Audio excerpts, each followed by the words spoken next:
Strom et je suis très heureuse de vous accueillir ce soir pour cette 3e réunion d'information publique qui a pour thème Covid, ses variants, évolution, risques et vaccination en présence du docteur Bouffet. Avant de commencer, j'aimerais clarifier quelques points d'intendance. Donc, je vais vous mettre le PowerPoint. Voilà. Alors, attends. Je vais passer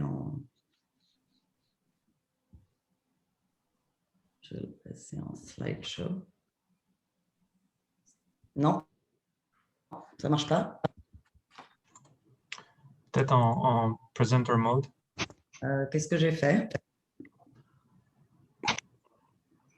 Et comment je sors de là? Ah bah tiens, c'est malin ça. OK. Pardon, OK, mon ordinateur est en train de faire des siennes. Tu veux que je que je partage l'écran? Oui, parce que là, j'ai l'impression que mon ordinateur est en train de faire des siennes. Donc, d'accord, OK. Pas de problème. Évidemment. On y va, c'est parti. Vas-y, merci. Donc, avant de commencer, quelques petits points d'intendance. Donc, la durée de cette réunion est en fait d'1 heure et non pas de 90 minutes. Il y a une petite erreur sur le PowerPoint. Elle sera à micro fermé. Les questions se feront par écrit via le chat. Pour ceux qui le désirent, en revanche, n'hésitez pas à allumer votre vidéo. Ça nous fait toujours très plaisir de vous voir en personne. La réunion est enregistrée et le lien vous sera envoyé afin que vous puissiez la réécouter à votre convenance. Si vous avez des questions, sachez bien sûr que nous sommes à votre disposition. N'hésitez pas à nous solliciter au besoin. L'agenda est tel que suit. Donc, on l'a sur la slide. Voilà. Francine Watkins, donc votre conseillère des Français de l'étranger, va vous souhaiter la bienvenue et présenter le docteur Bouffet, dont l'exposé suivra. Nous aurons ensuite une séance de questions et réponses. Nous avons déjà reçu quelques questions en avance et je vous remercie de les avoir envoyées, mais n'hésitez pas à nous poser celles qui vous taraudent dans le chat au fil de la réunion. Sans plus tarder, je laisse la parole à Francine Watkins et vous souhaite une excellente soirée. Merci Solange. Mes chers amis, je m'appelle Francine Watkins et je suis votre conseillère des Français de l'étranger pour l'Ontario et le Manitoba. J'aimerais tout d'abord vous remercier de vous être inscrits aussi nombreux à nos conférences. Nous sommes ravis que les sujets que nous vous proposons suscitent un tel engouement. J'aimerais saluer l'équipe qui m'accompagne dans cette aventure. Yann-Alexandre Girard, cadre universitaire hospitalier. Solange Strom, chef d'entreprise et conseillère du commerce extérieur. Thomas Brossat, spécialiste des ressources humaines. Sabine Soumaré, directrice des communications et du marketing Diversity Institute. Frédéric Rivière, directeur d'école, et Bénédicte Bruder, interprète de conférence. Ce soir, nous avons le plaisir de recevoir le docteur Éric Bouffet, professeur de pédiatrie à l'Université de Toronto.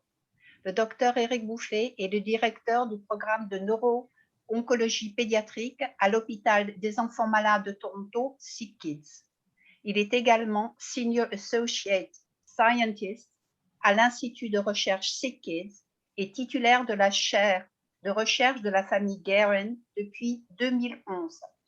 Sa carrière de médecin spécialisé en oncopédiatrie, qui a commencé en France, l'a mené de Lyon à Bristol, puis à Londres, avant que l'hôpital SickKids ne le recrute à Toronto en 2000 pour y développer le programme de neuro-oncologie pédiatrique, qui était une spécialité inexistante à l'époque. Fondateur du consortium canadien de neuro-oncologie pédiatrique qu'il dirige depuis 2003, le docteur Bouffet concentre ses domaines de recherche sur le développement de nouveaux traitements contre les tumeurs cérébrales de l'enfant, la régénération cérébrale après traitement radiochimiothérapie, ainsi que la mise en place de programmes de neuro-oncologie pédiatrique au Canada et dans les pays à ressources limitées. Ancien président de la Société internationale d'oncologie pédiatrique, le Dr Bouffé a des activités internationales importantes. Il est très investi auprès de 3 organismes en particulier. Il est membre du comité de direction de l'Union internationale pour la lutte contre le cancer et du groupe franco-africain d'oncologie pédiatrique. Il est également très actif au sein du projet de l'OMS intitulé Global Initiative for Childhood Cancer, qui a pour but de diminuer la mortalité des enfants atteints de cancer dans le monde. Ce sont ces activités qui expliquent son intérêt et son implication dans les questions liées à la COVID-19. Sans plus tarder, je cède la parole au Dr Bouffé. Merci Francine. J'espère que vous m'entendez.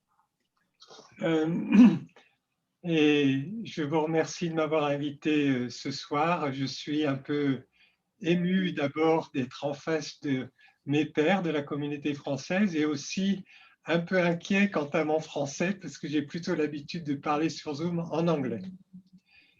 Bon, et d'autre part, j'aimerais préciser que je ne veux pas usurper une position. Je ne suis pas infectiologue, je ne suis pas virologue et je m'occupe d'enfants qui sont atteints de cancer. Et vous pourriez dire, mais qu'est-ce qu'il fait là? C'est vrai qu'on peut se poser des questions. Mais dès le début de la pandémie, en tant que pédiatre, nous nous sommes rendus compte en commun que l'enfant était menacé. Et pourquoi est-ce qu'il était menacé? Parce que toute la concentration de soins, l'attention des autorités de tutelle et l'attention des personnels de soins était ciblée sur les personnes âgées. Et nous nous sommes dit, il va y avoir des problèmes avec les enfants vont être abandonnés. Et c'est bien ce que l'on a vu au cours des 12 derniers mois, tant au niveau de la scolarité que aussi au niveau du soin. Et on a vu très rapidement qu'on a été confronté à des retards de diagnostic chez l'enfant parce que les parents avaient du mal à approcher les services qui étaient appropriés, comme par exemple les services de radiologie. Et du coup, on a appris un peu comme une éponge là-dessus. Et on a été de même confronté au problème de la vaccination parce que, alors que l'on s'apprêtait à vacciner les personnes âgées en priorité, on a demandé aussi à ce que les familles qui s'occupaient d'enfants et d'adolescents qui étaient atteints de cancer soient aussi considérées comme des personnes prioritaires, ce qui n'est pas encore le cas au Canada, par exemple. Donc, tout ça a fait que j'ai été impliqué et nous avons été impliqués en tant que communauté de pédiatres et particulièrement les oncologues dans le contexte de cette pandémie. Alors, je vais vous parler de la pandémie en général et des variants ce soir. Et il faut savoir que vous m'auriez posé la question il y a 1 an. Au bout de 5 minutes, je me serais arrêté en disant c'est tout ce que je sais. Et maintenant, qu'est-ce qu'on sait de la pandémie? On sait que d'après les chiffres officiels, la pandémie a atteint plus de 150 millions de personnes, a causé plus de 3 millions de décès, mais on est tout à fait conscient qu'il s'agit en fait de la partie émergée de l'iceberg et que dans beaucoup de pays, les comptes sont très imparfaits. Et on le voit par exemple en Inde à l'heure actuelle, où le nombre de cas qui est rapporté chaque jour est très certainement sous-estimé. Alors, il faut savoir que quand les médecins ils regardent leur Bible à eux, ça s'appelle PubMed. Et quand on va sur PubMed, on va taper Covid-19 par exemple. Et quand vous regardez Covid-19, vous voyez qu'avant 2020, il y a eu 0 publication. Ça n'existait pas. Et bien sûr, c'est évident, oui, la pandémie a démarré en 2019-2020. En 2020, il y a eu 88 000 publications sur la COVID-19. Et à l'heure actuelle, en 2021, on a fini le 4e mois de 2021, il y a déjà 50 000 publications. Il est impossible de se tenir à jour. Et ce que je dis aujourd'hui va être faux demain, ou si ce n'est pas faux demain, ça va être faux après-demain. Donc, ce que j'aimerais faire, c'est avec vous faire un petit cheminement sur ce qu'on sait du virus, des virus en général, de ces variants et de la vaccination. Alors, je vais parler du début, je vais commencer par ce qu'on sait des virus, parce que c'est important, je pense, d'avoir une connaissance de base. Qu'est-ce que c'est qu'un virus? Est-ce que c'est un organisme vivant? Est-ce que ça survit et pendant combien de temps? En fait, le virus, c'est un espèce de parasite qui a besoin d'utiliser les cellules, des cellules humaines, mais aussi des cellules de plantes. On connaît par exemple des virus du tabac, on connaît des virus de la pomme de terre, et ils ont besoin de ces organismes pour se répliquer, se multiplier. Et de ce fait, on connaît deux formes de virus. Une forme qui est extracellulaire, je vais vous montrer quelques images un peu plus tard, c'est cette forme d'espèce de pelote avec ces spikes du coronavirus, et la forme intracellulaire qui est la forme, en fait, celle qui fait mal, c'est celle qui va se répliquer et qui va parasiter toute l'activité de la cellule et entraîner, de par cette infection, beaucoup de réactions inflammatoires et immunitaires. Alors, on connaît un peu plus de 5000 virus à l'heure actuelle, et en fait, il y en a à peu près 100 ou 120 ou 130 qui sont pathogènes, c'est-à-dire qui causent des affections chez l'homme.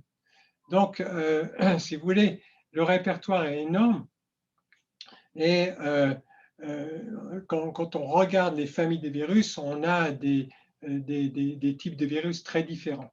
Mais il faut savoir que nous, notre organisme, même si on est sain, même si on se dit en bonne santé, on héberge des virus, et on a plus de virus dans notre organisme que de cellules humaines.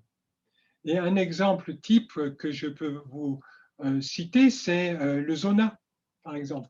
Nous avons tous, ou presque tous, eu la varicelle, et tout à coup, arrivé à un certain âge, beaucoup de personnes développent un zona. C'est parce que le virus de la varicelle se réactive. Il était là, il était caché, il était quelque part. Mais une fois qu'on a pris un virus dans l'organisme, on le garde bien au chaud, et c'est ainsi que on héberge des millions, des milliards de virus chez nous. Alors, il y a différents types de virus.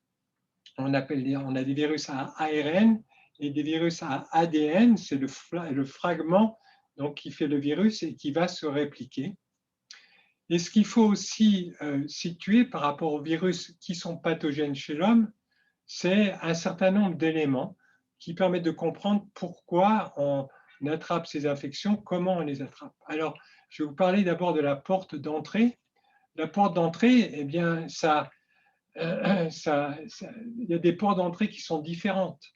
La peau peut être une porte d'entrée pour les virus. L'exemple type, c'est la rage. Quand on est mordu par un animal qui est enragé, la porte d'entrée de la rage, ça va être la peau à ce moment-là.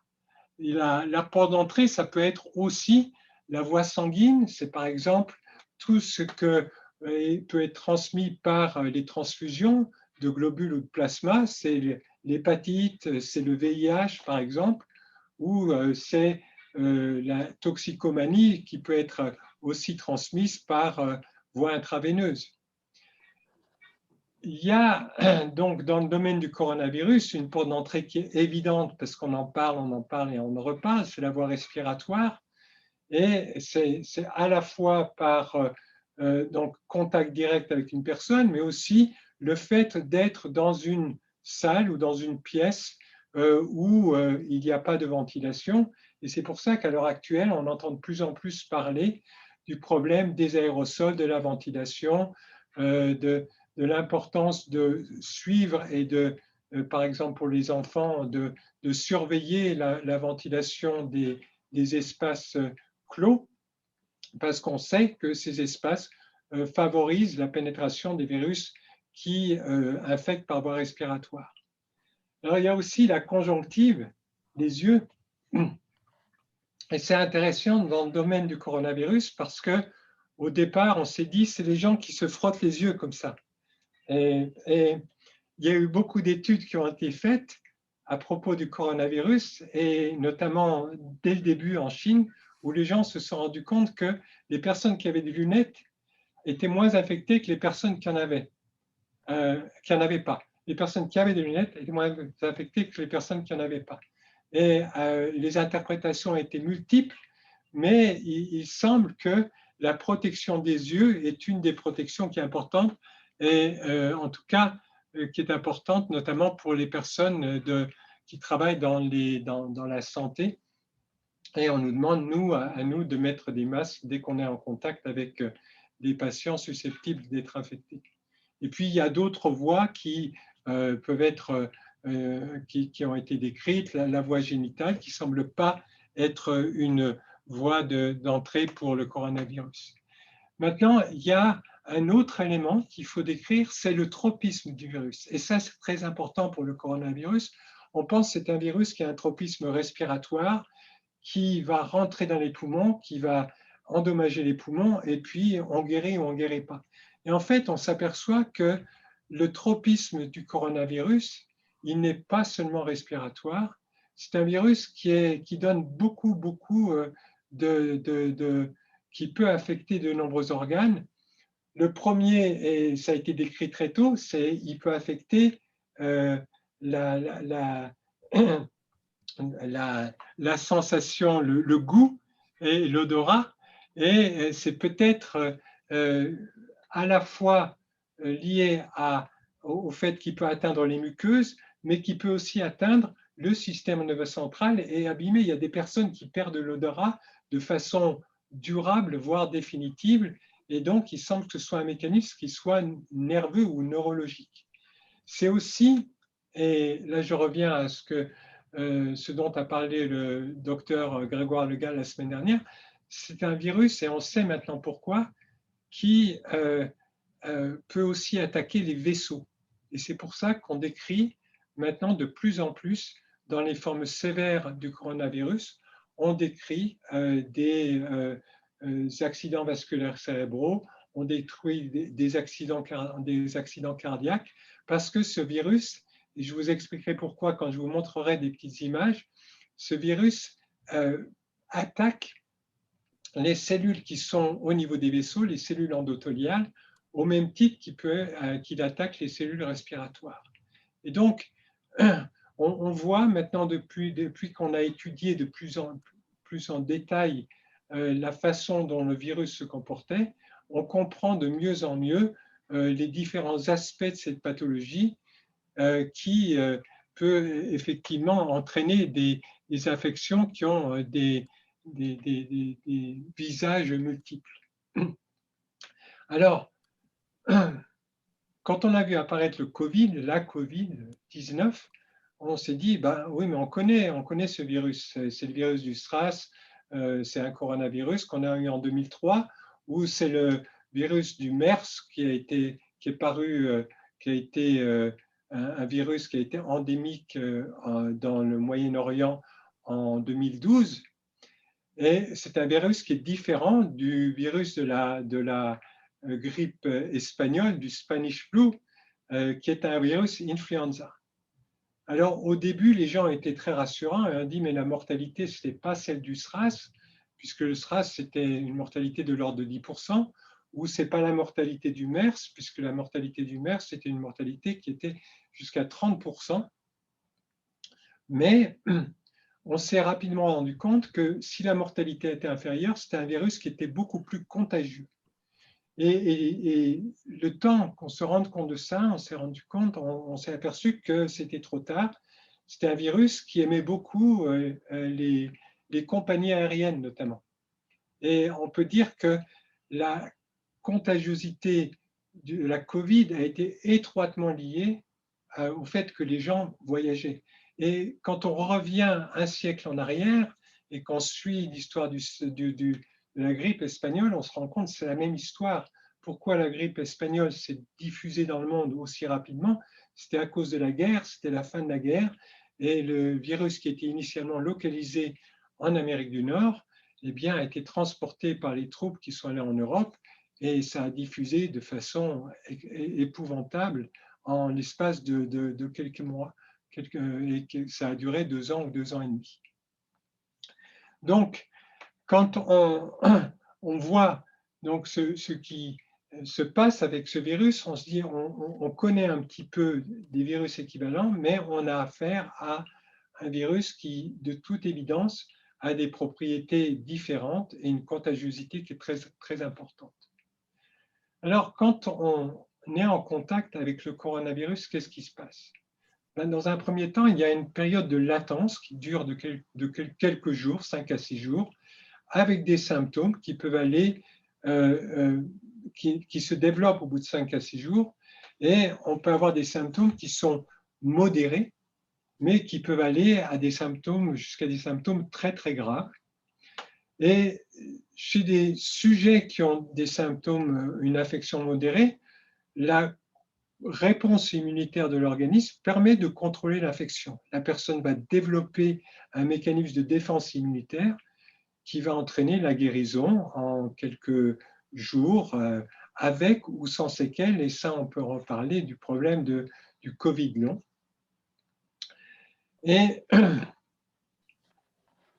la personne peut garder ou excréter pendant quelques jours encore le virus dans ses sécrétions, mais cette excrétion, elle ne va pas durer plus de 10 jours. Vous me direz, oui, mais on a entendu parler de personnes qui avaient encore le virus 2-3 semaines après. Alors, il faut faire la différence entre le virus entier et le virus cassé, qui est identifié par le test qu'on appelle PCR. La PCR, c'est une technique qui permet d'amplifier une séquence du virus. Et il y a eu des tests PCR qui ont été encore positifs jusqu'à 3 mois après, mais parce que la personne continue à recracher des cellules mortes qui contenaient des débris de virus, mais ce n'était pas le virus. Les gens qui ont essayé de faire grossir ou de cultiver le virus à partir de ces PCR ont été incapables. Donc, c'était un virus qui était mort. Alors, qu'est-ce qui se passe quand on a ces formes graves? En fait, la forme grave, ce n'est pas lié à l'infection virale elle-même, c'est lié à la réponse immunitaire qui est excessive et qui entraîne une espèce d'explosion, une défaillance de tous les organes, parce que l'organisme répond de façon explosive à cette infection. Et il y a un certain nombre de traitements qui ont été essayés pour essayer de diminuer l'explosion de cette immunité. Et vous avez certainement tous entendu parler des stéroïdes, des corticostéroïdes, qui est un médicament qui est immunosuppresseur et qui est pour l'instant le médicament pas cher qui a montré une des meilleures efficacités parce qu'il permet d'éviter cette explosion de l'immunité. Alors, maintenant, j'aimerais passer au vif du sujet qui est celui des variants. Donc, qu'est-ce que c'est que le problème des variants? Eh bien, le coronavirus, c'est un virus qui a un certain nombre de nucléotides. Vous savez, ces nucléotides, c'est ces petites bases qui font l'ADN ou l'ARN. Le coronavirus, on dit il a à peu près 30 000 nucléotides. Et quand il rentre dans l'organisme, il va se reproduire des millions, des milliards de fois. On dit chaque cellule qu'il infecte va produire 100 à 1000 virus. Et chaque fois qu'il va y avoir une reproduction, il va y avoir des fautes. Ça, c'est le cas dans notre organisme, c'est le cas aussi pour un virus. Alors, nous, on a dans notre organisme un certain nombre de mécanismes de surveillance et de réparation des fautes ou des mutations. Il y a un petit mécanisme de ce qu'on appelle proofreading dans le coronavirus, mais qui est très rudimentaire et qui fait que, eh bien, très souvent, quand il y a une faute, elle n'est pas réparée. Et alors, vous vous souvenez peut-être au début de la pandémie, on a entendu parler de cette histoire de variants quand on a dit le virus de Wuhan et le virus européen, ce n'est pas tout à fait le même. Et on a parlé de ce D614 et G614 en disant que le virus avait changé un petit peu. Mais personne n'y a fait très attention. Et en fait, le phénomène s'est accéléré à la fin de 2020 avec l'apparition de nouvelles variantes. Et ce qui a inquiété, c'est que ces nouvelles variantes avaient une affinité qui était plus importante pour le récepteur du virus. Et peut-être aussi, il y a des tests qui avaient montré que quand on regardait, quand on prenait des anticorps de personnes qui avaient eu le virus et qui étaient guéries, eh bien, ces variants étaient moins sensibles à l'activité de ces anticorps. Alors, c'est devenu un sujet de crainte et à différents niveaux parce que on a identifié avec sa variante un risque de transmission qui était plus élevé, un risque accru de forme plus grave, un risque de mortalité qui était plus élevé, mais aussi le fait, la possibilité d'échapper aux tests diagnostiques avec ces variantes. Et c'est là qu'on a senti, quand les variantes ont été décrites, un espèce de mouvement de panique en disant, en se projetant même dans les possibilités que ces variantes soient résistantes aux vaccins qui étaient en cours de développement. Et c'est toute la polémique à l'heure actuelle et toutes les craintes qui sont soulevées, parfois un peu amplifiées par les médias. Est-ce que ces variants peuvent remettre en question toute la campagne de vaccination qui est en cours? Alors, ce qu'il faut savoir, c'est qu'il y a différentes variantes. Ces mutations qui ont été décrites, elles concernent différentes parties du virus, du coronavirus, mais que celles qui sont les plus inquiétantes, c'est celles qui intéressent ce qu'on appelle la protéine spike, qui est cette ventouse qui est à la surface du coronavirus, parce que tous les vaccins qui sont actuellement en cours d'utilisation ou en cours de développement, ils ciblent cette protéine spike. Donc, si on a des virus qui deviennent complètement mutants avec, au lieu d'avoir cette espèce de ventouse, des systèmes d'attache aux cellules qui sont différents, effectivement, on risque de se retrouver face à un échec de la vaccination globale. Alors, il y a deux types de variantes qui sont décrites. Il y a des variantes d'intérêt. Alors, c'est très subtil, mais au départ, toute variante est une variante d'intérêt. Les gens vont l'observer et vont regarder qu'est-ce qui se passe quand je vois une nouvelle mutation. Et ces variantes d'intérêt, il y en a qui ont été décrites à New York, en Californie, en Ouganda, mais qui ne semblent pas avoir eu un impact particulier en termes d'amplification de la pandémie. Et puis, il y a les variantes qu'on appelle les VOC, les variantes of concern, donc qui entraînent une augmentation de la transmission, une maladie plus sévère et peut-être une réduction de l'efficacité des vaccins, et c'est tout ce qu'on craint. Alors, il y a 3 variantes à l'heure actuelle qui sont au top du hit parade. Il y a la variante anglaise qui s'appelle le B117, et dans chacun des espèces d'acronymes ou de termes à la James Bond. Alors, ce qu'il faut savoir, que cette variante, elle est plutôt positive, en fait, la variante anglaise, parce qu'elle a été décrite dans un premier temps dans la région de Londres, avec, en fait, cette variante, elle a plus qu'une mutation, elle a 23 mutations par rapport à ce qu'on appelle le G614. Mais ce qui a été décrit avec cette variante, c'est qu'elle a une transmission qui est beaucoup plus importante, une charge virale qui est plus importante, et elle entraîne une mortalité qui est plus importante. Mais ce qu'il faut savoir, c'est qu'elle a un impact minime sur la réponse à la vaccination. Et ça, c'est quelque chose qu'on ne savait pas quand ça a été décrit au début, et que maintenant, on a appris grâce justement à la surveillance de la vaccination et de son impact sur la pandémie. Et quand je dis c'est quelque chose qui est bien, c'est que cette variante, elle est tellement transmissible qu'elle a pris en fait toute la place par rapport à la plupart des autres des autres coronavirus, on a perdu la trace du D614 et du G614. Ça a disparu tout ça.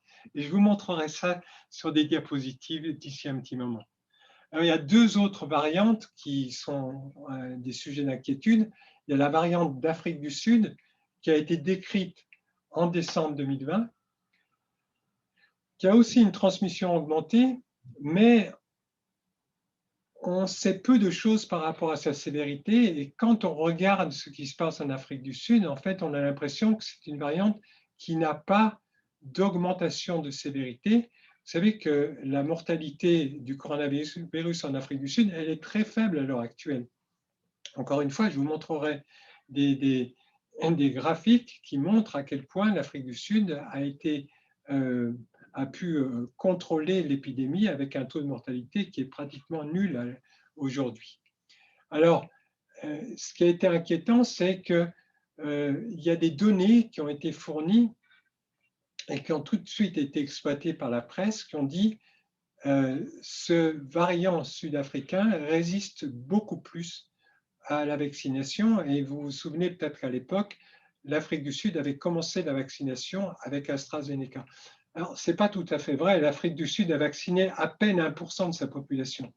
Mais l'Afrique du Sud était impliquée dans des essais cliniques. Et ces essais cliniques ont montré que sur certaines populations, l'efficacité du vaccin était moindre. Alors, ce qu'il faut savoir, c'est que cette population, premièrement, il y avait beaucoup de personnes qui étaient contaminées par le HIV. Et quand on notait les personnes qui étaient contaminées par le HIV, on passait d'un taux d'efficacité de 50 à un taux d'efficacité à 60-70%. Donc, on a donc essayé de comprendre si ça s'appliquait aussi à d'autres vaccins. Il y a des études du vaccin Johnson & Johnson qui ont été réalisées en Afrique du Sud et qui ont montré que quand même, il y avait peut-être un petit problème avec ce variant puisque l'efficacité qui était de 70 ou 72% aux USA était inférieure, un petit peu inférieure à 60% en Afrique du Sud. Donc c'est peut-être un peu plus résistant, mais ça ne veut pas dire qu'une vaccination de masse sera vouée à l'échec. Et puis il y a cette troisième variante qui est la variante brésilienne, qui a été en fait isolée au Japon à partir de personnes qui voyageaient du Brésil, parce que le Brésil a un mécanisme de contrôle qui est relativement limité.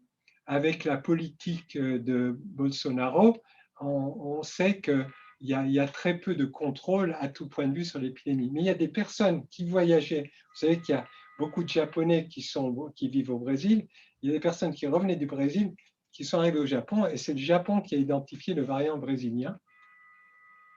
Et ce variant brésilien, il a suscité beaucoup d'inquiétudes parce qu'on voit que la mortalité au Brésil est très importante et qu'on peut se demander si c'est lié ou non à l'existence de ce variant. Alors, la question est très compliquée parce qu'en plus, le Brésil utilise un vaccin à l'heure actuelle qui n'est pas le vaccin Johnson, qui n'est pas le vaccin AstraZeneca, qui n'est pas le Pfizer. Il utilise le Sinovac, qui est le vaccin chinois, dont on connaît très peu de choses.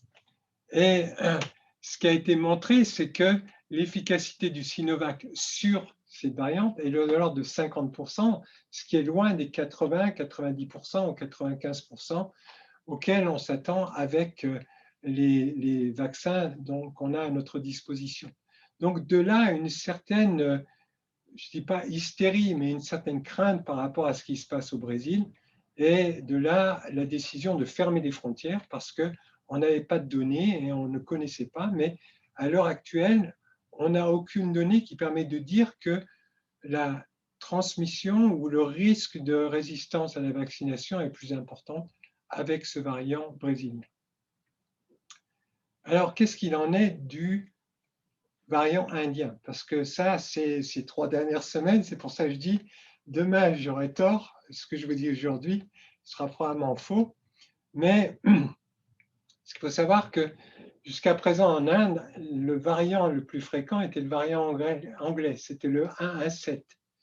Mais il y a un variant nouveau qui a été décrit Et on a dit que c'est un double variant parce que il y avait des mutations qui avaient été identifiées à d'autres endroits.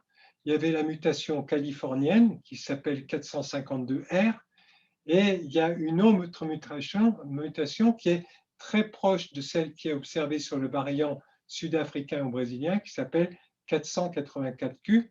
Et donc, ces deux mutations présentes en même temps sur le virus dit indien ont créé cette espèce de mouvement de panique ou de crainte. Les études actuelles qu'on a par rapport à l'Inde montrent que c'est effectivement une variante qui semble relativement transmissible et qui représente à peu près 60% des infections dans la région de Mumbai, de Bombay, qui semble être le siège d'une infection, d'une épidémie qui est relativement importante et foudroyante. Alors, ce qu'il faut dire, c'est que quand on est confronté à ces variantes, on est effectivement en face d'une situation qui peut être nouvelle, c'est-à-dire que si la personne n'a pas développé d'immunité forte ou si la variante est relativement éloignée du coronavirus qui a infecté la personne en premier, on peut arriver à une situation où la personne va développer une deuxième infection à coronavirus. Alors, c'est vrai, ça a été décrit, mais très souvent, cette réinfection est relativement modérée, et notamment chez les sujets qui ont déjà eu le Covid ou chez les sujets vaccinés. Mais chez des sujets non vaccinés ou chez des sujets fragiles, cela peut poser un problème et c'est dans ce contexte qu'il y a eu effectivement des descriptions de personnes qui étaient atteintes d'une deuxième infection à coronavirus et qui pouvaient en mourir. Et on sait que les personnes qui ont plusieurs morbidités développent une immunité qui est plus faible. Et c'est le cas non seulement des gens atteints de cancer, mais des gens atteints d'insuffisance rénale, d'insuffisance cardiaque ou d'autres pathologies qui peuvent être source de défaillance de l'immunité. Alors, je vais prendre un peu la main là pour vous montrer quelques diapositives si ça ne foire pas trop, parce que c'est toujours comme ça qu'on fait des tests et puis on s'aperçoit que ça ne marche plus. Mais j'espère que là, vous voyez, est-ce que vous voyez la diapo en complet ou est-ce que vous voyez deux diapos? Deux diapos. On voit deux diapos, docteur Bouffet. Alors, attendez, je vais refaire. Et la magie du direct. Oui. C'est quand on veut que ça marche plus. Ouais, non, mais ça, voilà, je vais recommencer et je vais. Voilà. Est-ce que vous voyez là une. Oui, on voit les diapos à gauche, mais c'est bon, je pense que tout le monde peut bien voir la diapo là. Ah. Alors, je vais refaire une troisième tentative parce que je me souviens maintenant de ce que c'est. Voilà. Alors, je vais aller là.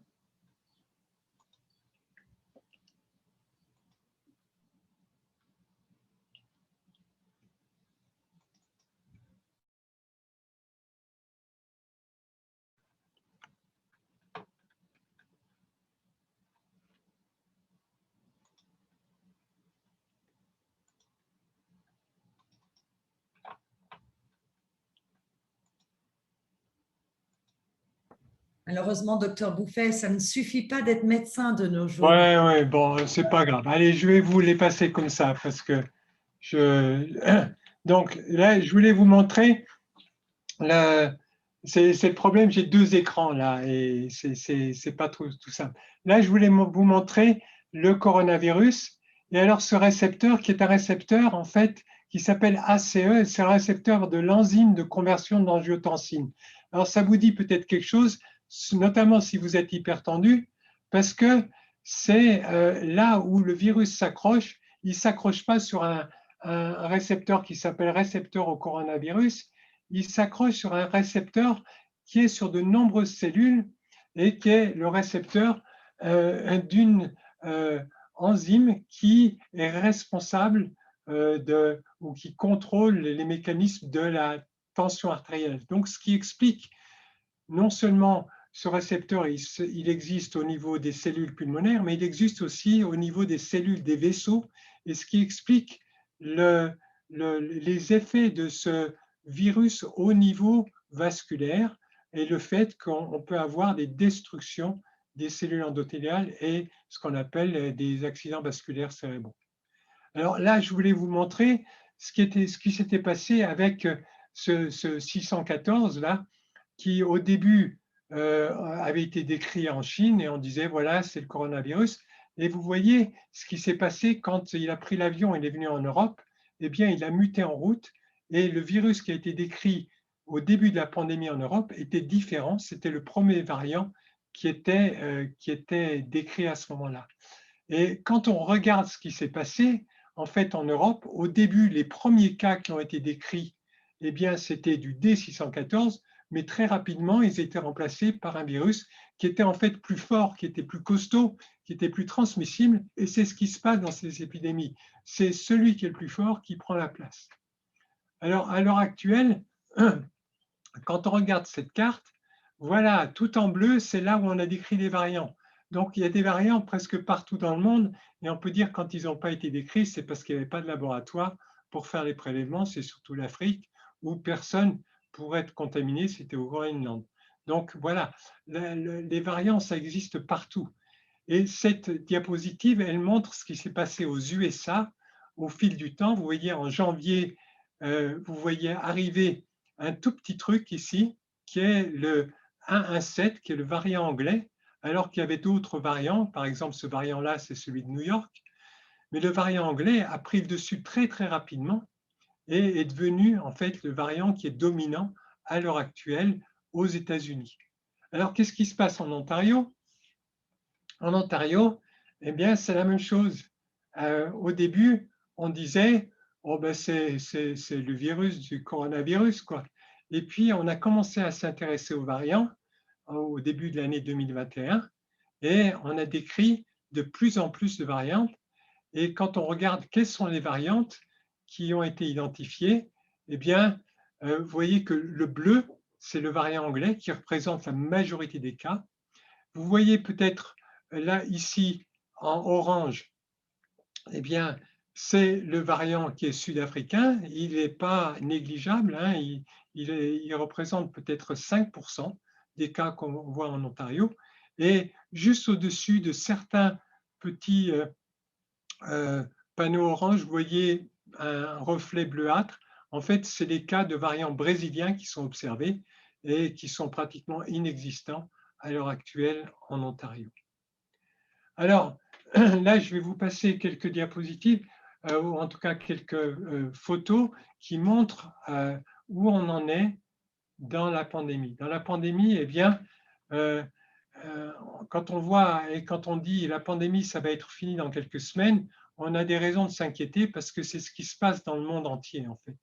Et on se rend compte que le monde entier est en train de vivre une vague qui est une vague gigantesque, avec certainement une grande proportion de ces cas qui sont en Inde, mais il n'y a pas du tout, à l'évidence, une diminution ni du nombre de cas, ni de la mortalité. Et ça, c'est quelque chose qui est très important quand on se situe dans le contexte de la vaccination, parce que ça veut dire que la vaccination, c'est une vaccination qu'il faut voir au niveau global. Ce n'est pas vacciner tous les Canadiens, c'est vacciner tous les êtres humains.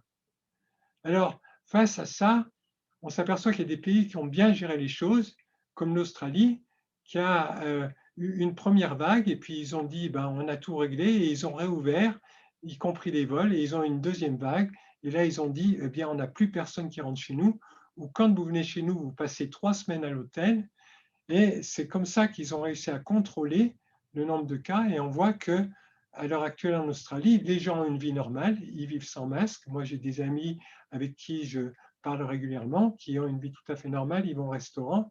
Mais le prix, c'est qu'ils n'ont aucun contact avec l'extérieur. Ils ont simplement réouvert leurs frontières avec la Nouvelle-Zélande qui est dans la même situation et donc qui a décidé de suivre le même protocole. Alors, il y a des éléments qui sont positifs, c'est ce qui se passe en Angleterre. Donc, on voit qu'il y a eu des vagues qui ont été très importantes et avec une mortalité qui a été très importante dans ces pays-là. Je vais peut-être regarder si je peux mettre le pointer, voilà. Donc, le début de la vaccination, et on voit que cette vaccination a eu un effet qui a été extraordinaire en Angleterre. Et ça, c'est une source qui est certainement une source d'optimisme qui pour moi est très forte. La même chose s'est passée aux États-Unis. Il y a eu le début de la vaccination, un changement de président, un changement de politique et une diminution très importante du nombre de cas. On voit qu'il y a quand même un nombre de cas qui ne veut plus diminuer là, et c'est tout le problème actuel des États-Unis, c'est il y a des personnes qui ne veulent pas se faire vacciner, mais on a vu une diminution très importante du nombre de décès parallèle à la vaccination. Quand on voit ce qui se passe au Brésil, ben pour l'instant, on observe peut-être une petite diminution du nombre de cas, une petite diminution du nombre de décès, mais avec une vaccination qui peine à se mettre en place. Et puis, un point d'interrogation, est-ce que ce vaccin Sinovac est aussi efficace que les autres vaccins que l'on utilise dans d'autres pays? Ce qui se passe en Inde, c'est ce que vous voyez, ce que vous entendez dans les journaux et à la télévision, c'est on voit un pic qui est énorme, on ne sait pas où est-ce qu'il va s'arrêter. Et ça, c'est un sujet d'inquiétude parce qu'on se dit que plus il y a d'infections, plus il y a de mutations. Et c'est dans ce sens qu'il y a une espèce de vent de panique en disant il faut absolument contrôler cette vague en Inde parce que c'est de là que viendra le variant qui va résister à tout, le variant qui va remettre en question toute la politique de vaccination. Et c'est à ce titre qu'il y a une préoccupation internationale. Qu'est-ce qui se passe au Canada? Eh bien, au Canada, on s'aperçoit effectivement qu'il y a une vague, c'est celle dont on entend parler en Ontario, en Alberta, mais que la mortalité de cette vague est beaucoup moins importante que les vagues précédentes, très certainement grâce à la mise en place d'un programme de vaccination. Et on peut espérer que dans les semaines qui viennent, on verra la mortalité diminuer et être similaire à celle qui est observée en Angleterre. En Afrique du Sud, je vous l'ai dit, il n'y a pas une évidence de surcroît de mortalité, bien que la vaccination soit extrêmement faible. Seulement 1,5% de la population a reçu une première dose en Afrique du Sud.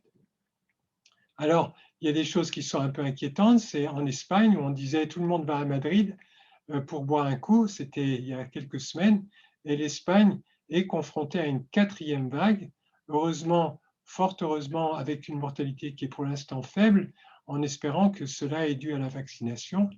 Et je vais finir par la France, en montrant que la France était un peu différente parce qu'elle a eu une petite première vague avec une grosse mortalité, une grosse deuxième vague avec une mortalité inférieure, et puis après, une 3e vague, mais on a l'impression qu'il n'y a jamais eu de retour à zéro, et une mortalité qui semble baisser progressivement, mais c'est une évolution assez atypique qui est peut-être liée, en fait, tout ça à des politiques différentes en matière de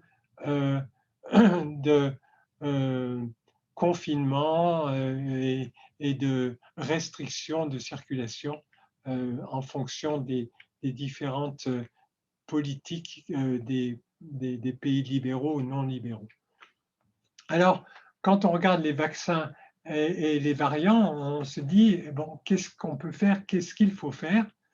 Eh bien, la première chose, c'est essayer d'adapter les vaccins aux mutations. Les premiers vaccins qui ont été faits Et les vaccins en général ont été faits sur les spikes qui ont été identifiés sur le 614.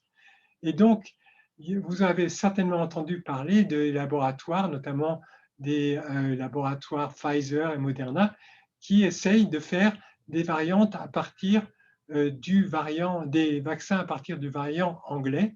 Et c'est tout à fait logique parce qu'il représente le variant prédominant à l'heure actuelle. Mais ça pose la question des mutations à choisir. Si tout à coup, on a le variant indien qui devient le variant prédominant, il faut avoir cette flexibilité.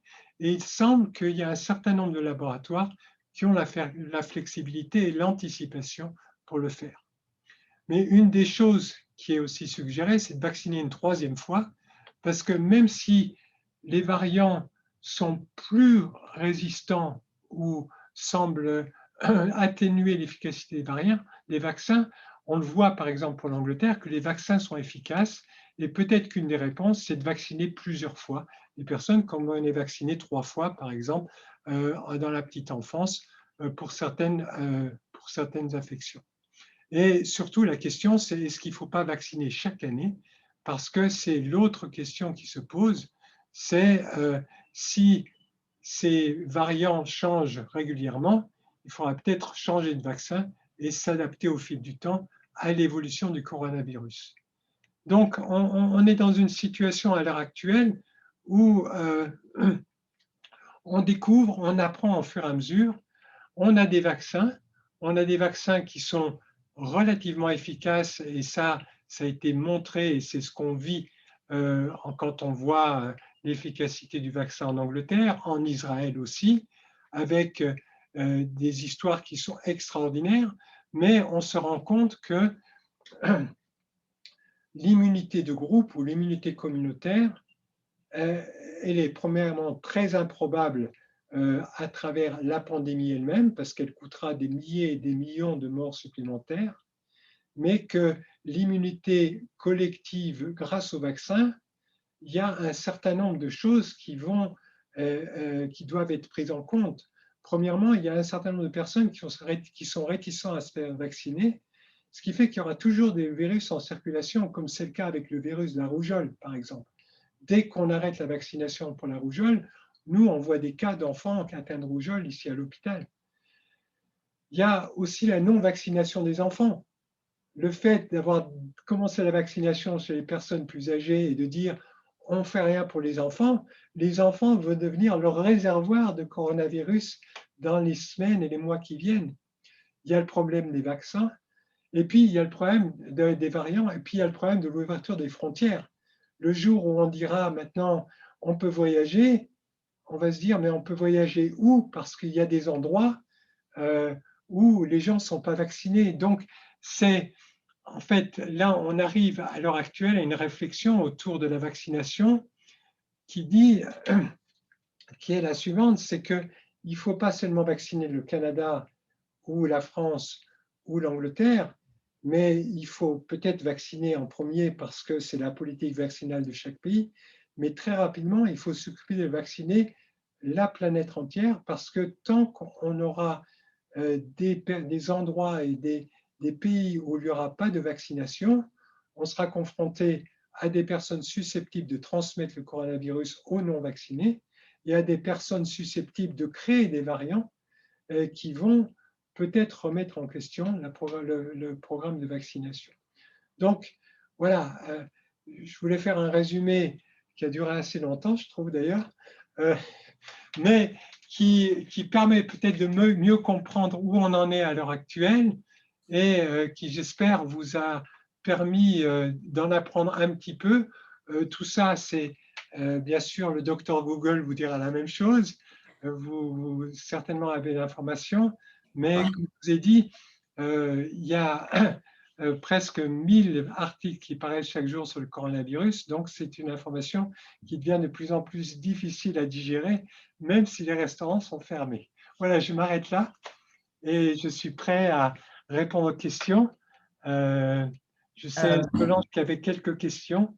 Oui, mais merci en tout cas, docteur Bouffet. Je vous rassure, Google n'aurait jamais été capable de nous donner l'information que vous nous avez donnée ce soir. Donc, c'était très intéressant. En tout cas, moi, comme d'habitude, j'ai appris beaucoup de choses. Alors, nous avons quelques questions, donc certaines qui ont été envoyées en avance, et nous en avons quelques-unes dans le chat, des questions qui me semblent du reste un petit peu complexes dans le chat. Donc, je vois que les gens ont suivi cette présentation de très près, Dr Bouffet. Donc, la première question, une personne nous demande si, en fait, le médicament méthotrexate pourrait contrevenir à l'efficacité du vaccin anti-Covid-19. Alors, la réponse, c'est oui. C'est oui, et c'est un domaine qui est très important, qui est le fait, la question c'est est-ce qu'il faut vacciner les gens qui ont une immunosuppression ou des traitements immunosuppresseurs? Et la réponse c'est oui.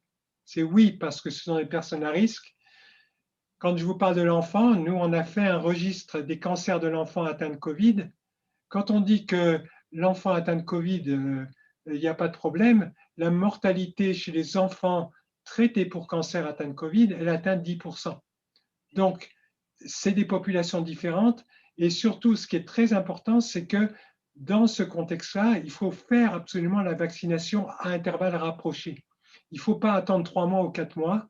Et il y a des directives qui ont été passées au Canada et dans beaucoup de pays. Par exemple, les personnes qui ont été greffées d'un rein ou d'un cœur doivent être vaccinées selon des modalités qui n'ont rien à voir avec les modalités actuelles, d'espacer de 12 semaines. Elles doivent être vaccinées avec un intervalle court de 3 à 4 semaines entre les 2 injections. Et quand on fait ça, la protection n'est pas de 95%, elle est de l'ordre de 80%, et c'est pour ça qu'on discute à l'heure actuelle peut-être d'une 3e injection pour les personnes qui reçoivent un traitement immunosuppresseur. Mais la réponse, c'est oui, oui et oui. Merci, c'est très clair. Merci beaucoup, Dr Bouffet. Alors, une petite question peut-être un peu plus simple pour vous. Est-ce que les Français vivant au Canada peuvent recevoir leur première dose de vaccin ici et se faire vacciner pour la 2e dose en France? C'est une question qui revient régulièrement. Quelle est votre réponse à ce sujet?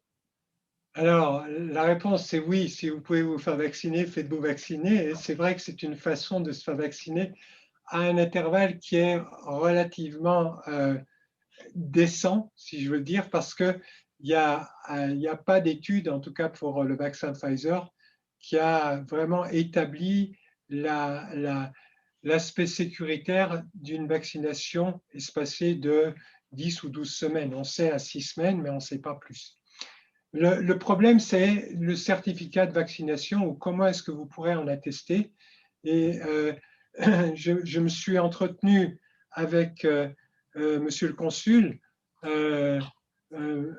qui est à ce propos, monsieur Alexis, et pour savoir quelle était la position actuelle des gouvernements respectifs. Et vous savez, les gouvernements, ils ont le nez dans le guidon à l'heure actuelle. Donc, ils ont entendu, mais ils n'y ont pas pensé. Donc, certainement, c'est quelque chose qui sera régularisé un jour ou l'autre, mais la réponse est encore une fois oui. Il faut bien sûr se promener avec les 2 certificats de vaccination, l'un en anglais, l'autre en français, mais à ce titre, l'important, c'est d'être vacciné, encore une fois. Est-ce que j'entends peut-être dans vos propos, Dr Bouffet, que les 4 mois d'attente entre notre première dose et notre 2e dose sont incroyablement long, peut-être? C'est un risque qui a été pris, de façon assez réfléchie parce que c'était un risque qui a été réfléchi dans l'urgence. C'est-à-dire que les politiciens ont parlé avec des experts en disant quelle est la stratégie qui causera le moins de morts. Et c'est assez basique et morbide, hein, mais c'est comme ça que ça a été décidé. Cela étant, ce n'est pas fondé sur des données médicales. On voit que ces stratégies, elles ont marché en Angleterre pour le vaccin AstraZeneca, mais là, on peut dire que le Canada est en train de reproduire ce qu'a fait l'Angleterre avec le vaccin AstraZeneca, mais sans avoir de données qui permettent de dire aujourd'hui que cette stratégie est une stratégie qui est sécuritaire. Merci beaucoup, Dr Bouffet. Je vais peut-être passer la main à Yann. Donc, nous avons des questions dans le chat, à moins que tu veuilles que je continue, Yann. Oui, alors tout d'abord, bonsoir, Dr Bouffet. Bien Bonsoir. sûr, on veut saluer tout le personnel soignant, le personnel hospitalier et l'ensemble des médecins pour leur travail des 12 derniers mois, des 13 derniers mois déjà. Alors, des questions en rafale. Alors, comme disait Solange, c'est toujours dans le même registre de l'efficacité des vaccins. Alors, pour revenir au Sinovac, alors il y a quelqu'un qui pose ici, a-t-on suffisamment de recul pour établir l'efficacité du Pfizer, Moderna et AstraZeneca en termes d'efficacité par rapport à des vaccins classiques comme le Sinovac? Alors, le Sinovac, c'est un vaccin qu'on appelle atténué, hein, donc c'est effectivement un vaccin classique, alors qu'effectivement, les vaccins AstraZeneca, les vaccins Moderna et Pfizer, c'est des vaccins nouveaux. Il n'y a pas beaucoup de recul. L'équivalent de l'AstraZeneca, c'est le vaccin qui a été mis au point pour l'Ebola et qui a été très peu utilisé parce que l'épidémie d'Ebola a été jugulée. Mais on a quand même une expérience qu'on appelle préclinique de laboratoire qui est relativement ancienne avec ces vaccins. Et quand on regarde la réponse immunitaire, qui est en fait le but en soi de la vaccination, on s'aperçoit que la réponse immunitaire est excellente avec ces vaccins. Ce qu'on ne sait pas, c'est effectivement ce qui va se passer à 1 an ou à 2 ans. Est-ce qu'il y a besoin d'un rappel vaccinal? Mais je pense que la question se posera également avec le vaccin Sinovac. Ce qu'on peut dire, c'est que d'abord, on dispose de peu de données par rapport aux vaccins chinois. Il y a 3 vaccins chinois qui sont tous les 3 des virus atténués. Et ce qu'on a comme données suggère que l'efficacité est moindre. C'est-à-dire qu'on a l'impression que cette pandémie, elle a été à l'origine tout à coup d'un développement particulier et d'une amélioration des stratégies vaccinales.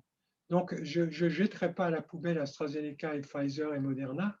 Je dirais que c'est peut-être un des effets bénéfiques de cette pandémie, c'est qu'on a découvert des façons différentes de faire des vaccins et peut-être on a découvert les prototypes de vaccination de demain.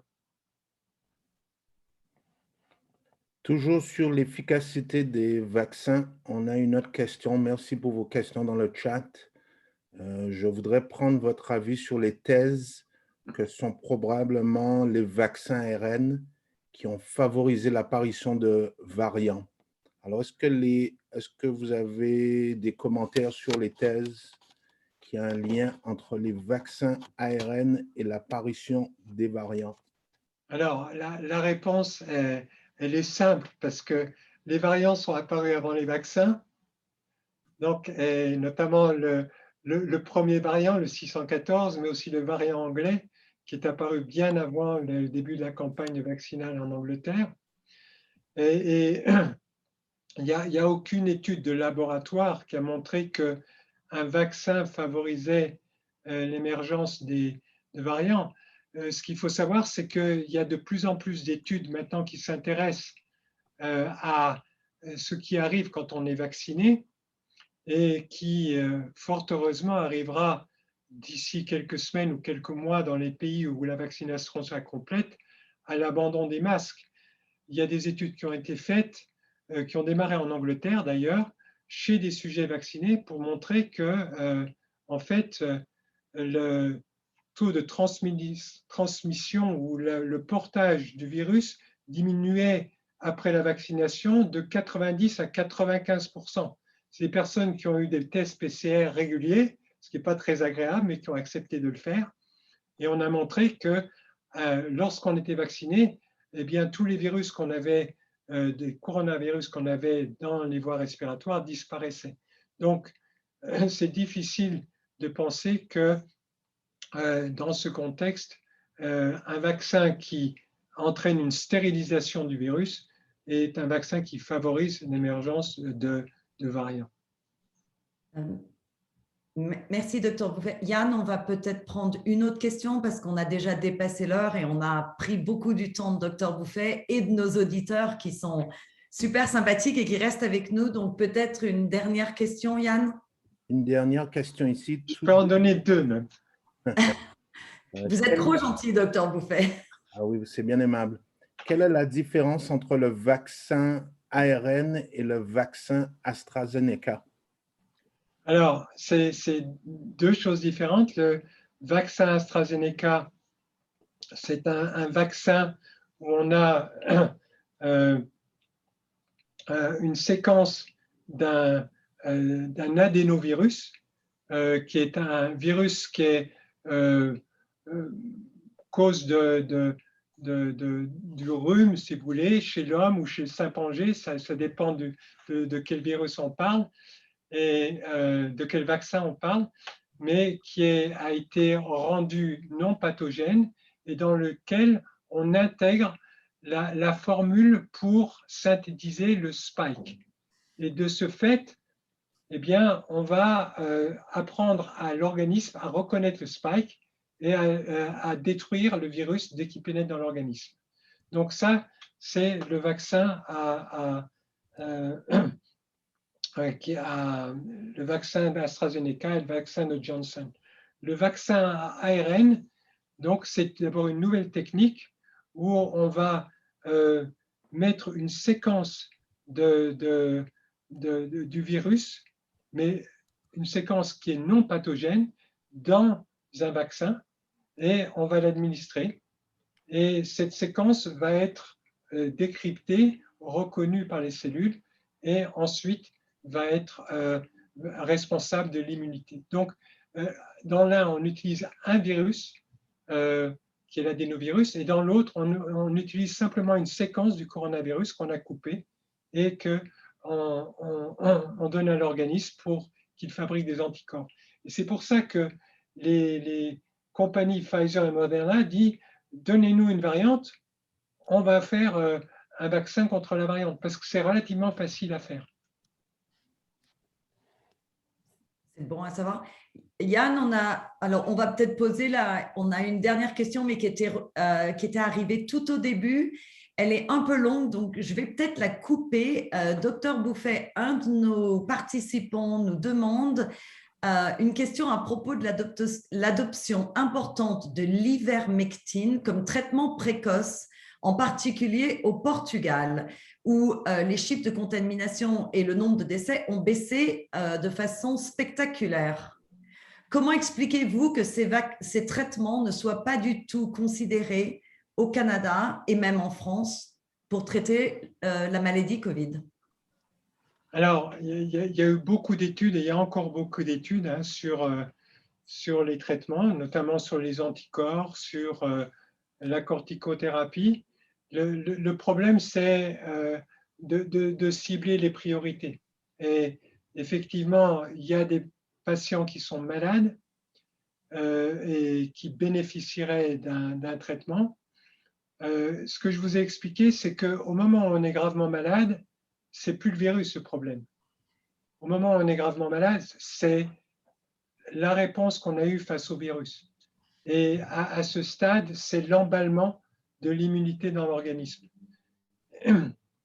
Donc, je n'ai pas de réponse concrète par rapport à ça parce que, effectivement, d'abord, ça serait long et ça serait un peu complexe, mais la décision de la plupart des gouvernements, ça a été de prioriser la vaccination en disant c'est la façon la plus directe et la plus simple de diminuer l'épidémie. Si on veut prendre l'exemple du Portugal, je pense que le Portugal, ce qui a été couronné de succès, c'est le blackout. Ils ont eu une recrudescence de l'épidémie énorme après Noël parce qu'ils ont ouvert tous les commerces, toutes les portes, mais les personnes avec qui je suis en contact au Portugal m'ont dit ils ont eu une fermeture de tout en janvier, en février, qui a été pire que celle qu'on a pu connaître au début de la pandémie. Alors, je ne remets pas en question les anticorps et tout ce qui est utilisé. Et le problème également, c'est le problème du prix. C'est-à-dire que quand on regarde le prix d'un vaccin qui est de quelques dollars à 30 ou 40 dollars, et le prix des traitements antiviraux qui est de plusieurs milliers de dollars, l'injection, c'est ce qu'a reçu Donald Trump par exemple, eh bien on se dit il y a aussi un facteur économique qui entre en jeu.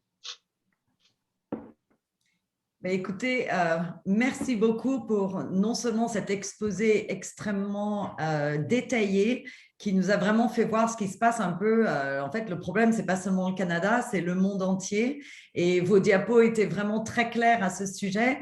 Donc, je tiens à vous remercier, Dr Bouffet, pour votre participation et évidemment nos participants de nous avoir écoutés avec autant d'attention depuis donc 18h30. Et je vais laisser notre conseillère des Français de l'étranger, Francine Watkins, vous souhaiter une bonne soirée. Si je peux juste dire un mot. Oui, bien sûr. Je veux bien, moi, vous donner mes diapositives et les personnes qui veulent les utiliser, les revoir. Je n'ai pas de problème s'il y a un endroit sur le site. D'accord. Merci, docteur. Merci beaucoup. Merci, docteur Bouffet, pour ce brillant exposé.